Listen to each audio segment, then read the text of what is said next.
Kakatapos ko nga lang maligo mga auntie at uncle at syempre hindi talaga natin yan makakalimutan yung ating daily routine or yung ito yung paggagamit natin at pag-a-apply natin ng deodorant cream plus glutathione whitening cream. Alam nyo ba mga auntie at uncle, ito yung dahilan kung bakit ang puting-puti ng aking kilikili at walang amoy. Tingnan nyo naman auntie ko, di ba pantay na pantay yung kulay ng aking kilikili sa aking lahat na balat.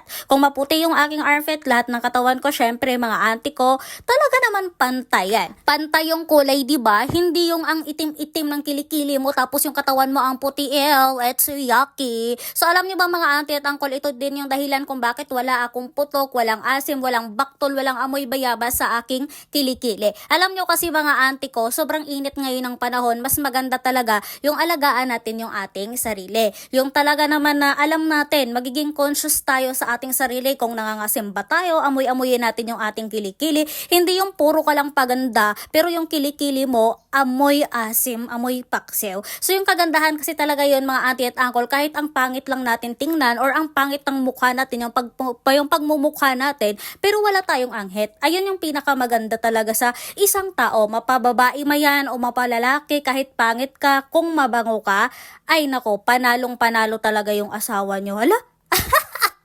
Napaka sobrang OA talaga. So wag na lang pansinin auntie ko yung nasa background ko o yung cartoon na yan. Kasi nga nag-grocery kami kahapon ay meron akong pagagamitan dyan. So lalagyan ko siya ng mga gamit ko na hindi ko na ginagamit. Kasi alam nyo naman, di ba, medyo lumaki-laki yung katawan ko. So marami akong mga gamit na mga i-dispose ko na. So let's go, let's try this!